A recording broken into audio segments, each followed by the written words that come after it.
3, 2, 1. Bismillahirrahmanirrahim. Assalamualaikum warahmatullahi wabarakatuh. Perkenalkan, nama saya Muhammad Zainal Arifin dari jurusan Administrasi Pendidikan kelas 03 dengan NIM 220403502028. Baiklah, pada kesempatan kali ini untuk memenuhi tugas akhir semester atau final dari mata kuliah Literasi Teknologi Dasar, maka saya akan memaparkan atau mempresentasikan sebuah materi tentang ICT sebagai alat bantu manajemen sekolah. Baiklah, langsung saja kita masuk ke pembahasan. Dan ada pun beberapa poin yang saya akan bahas pada kesempatan kali ini.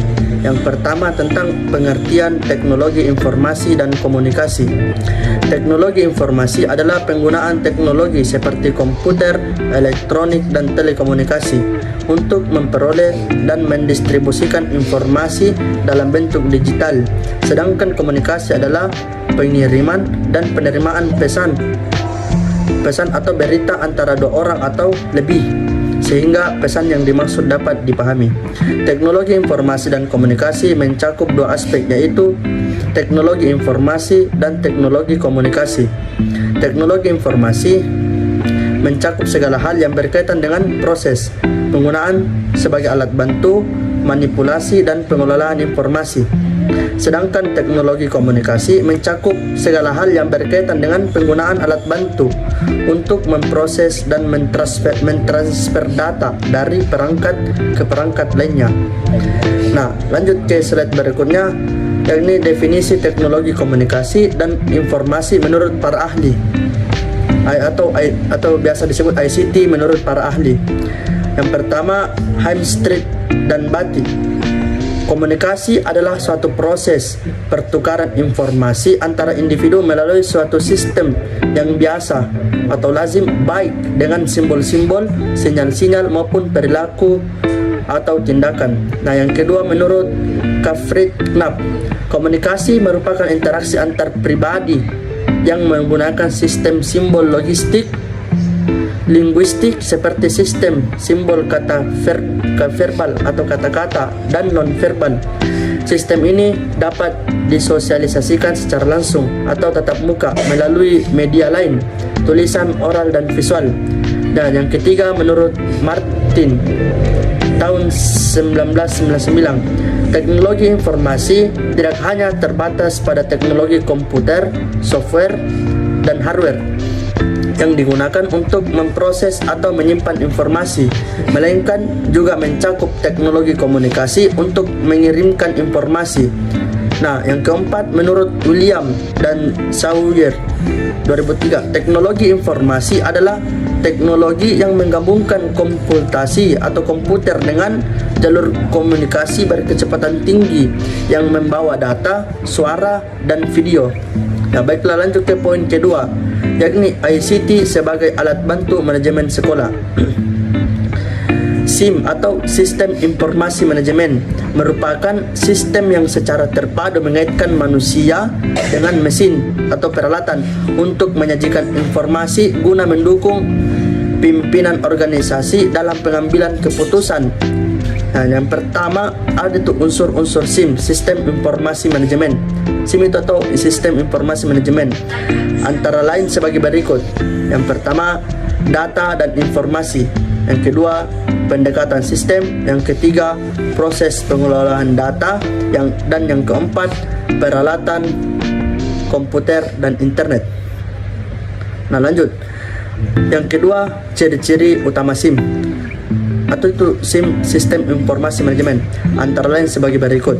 Yang pertama, berorientasi pada manajemen organisasi. Yang kedua, perancangan dan operasionalisasinya berdasarkan arahan manajemen. Yang ketiga, program SIM terpadu dengan program lain.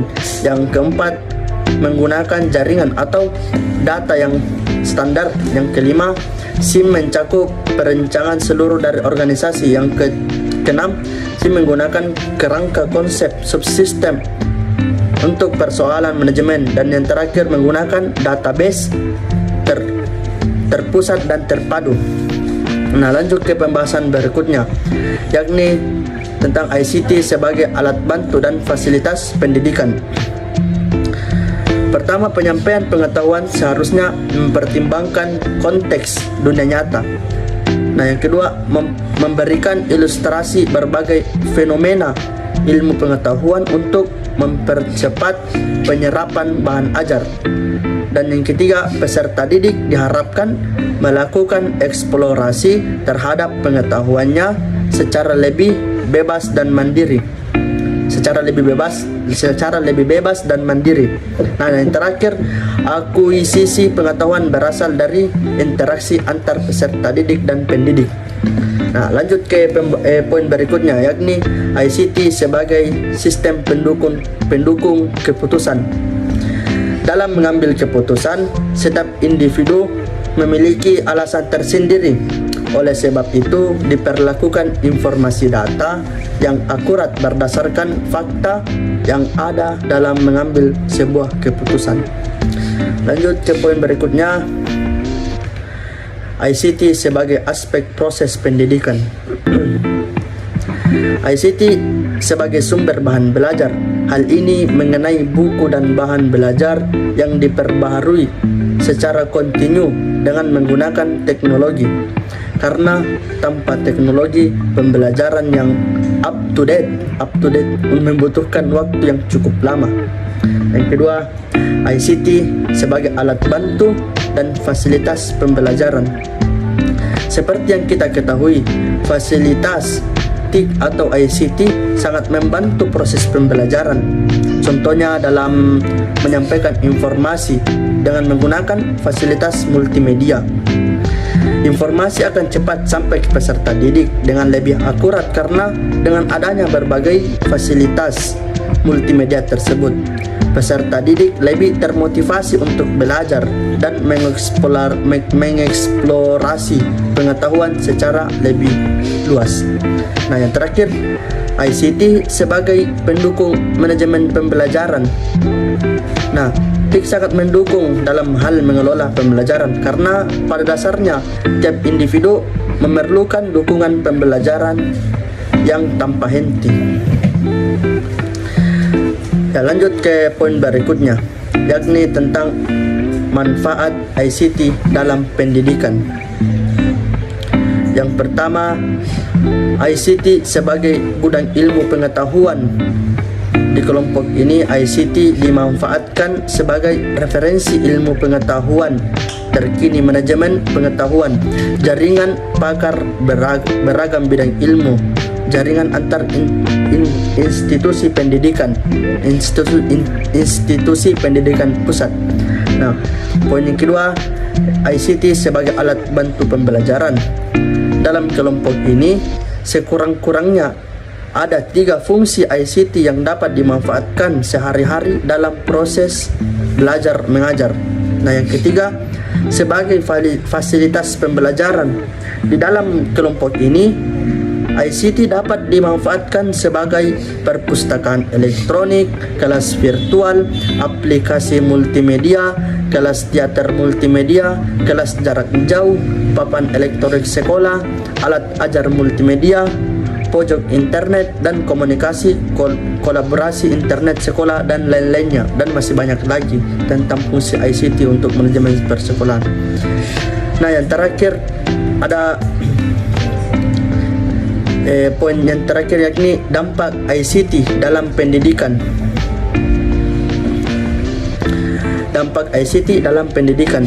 Seiring berkembangnya zaman, ICT semakin digunakan di dunia pembelajaran. Hal itu bisa terjadi karena ICT dirasa membawa keuntungan baik bagi pelajar maupun pelajar. Keuntungan atau dampak positif dari pembelajaran yang menggunakan ICT. ICT tersebut antara lain adalah pelajar jadi lebih mudah dalam belajar. Kebanyakan pelajar lebih suka praktek dibandingkan teori. Nah, yang kedua, pelajar jadi lebih mudah mengajar. Pengajar jadi lebih mudah mengajar, menyampaikan materi dengan membuat presentasi. Nah, yang ketiga, bagi pelajar maupun pengajar, pemberian dan penerimaan materi atau tugas tidak harus bertatap muka. Jadi jika pengajar berhalangan hadir, tetap dapat memberi tugas atau materi melalui email. Nah, berikutnya dalam membuat laporan baik bagi pelajar maupun pengajar jadi lebih mudah karena jika memakai komputer atau akan mudah dikoreksi jika ada kesalahan. Nah, berikutnya dalam belajar baik pelajar maupun pengajar akan lebih mudah mencari sumber karena adanya internet. Nah, berikutnya pembelajaran yang menggunakan ICT bisa dibuat menjadi lebih menarik.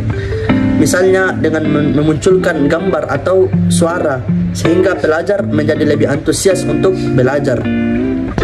Nah, kini di era pendidikan berbasis TIK, peran guru tidak hanya sebagai pengajar semata namun sekaligus menjadi fasilitator, kolaborator, mentor, pelatih, pengarah, dan teman belajar bagi siswa. Karena guru dapat memberikan pilihan dan tanggung jawab yang besar kepada siswa untuk mengalami peristiwa belajar.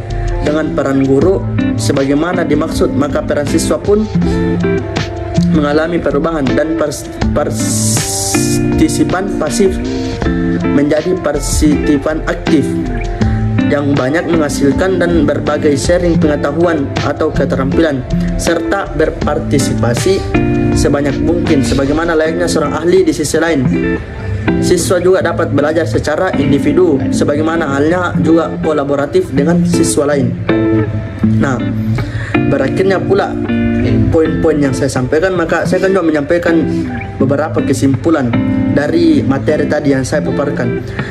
Dari kesimpulannya, dari penjelasan yang telah dipaparkan dapat kita tarik kesimpulan bahwa teknologi informasi dan komunikasi atau TIK atau biasa disebut ICT adalah segala hal yang berkaitan dengan pemanfaatan komputer sebagai sumber informasi bagi guru dan siswa, bagi dosen dan mahasiswa.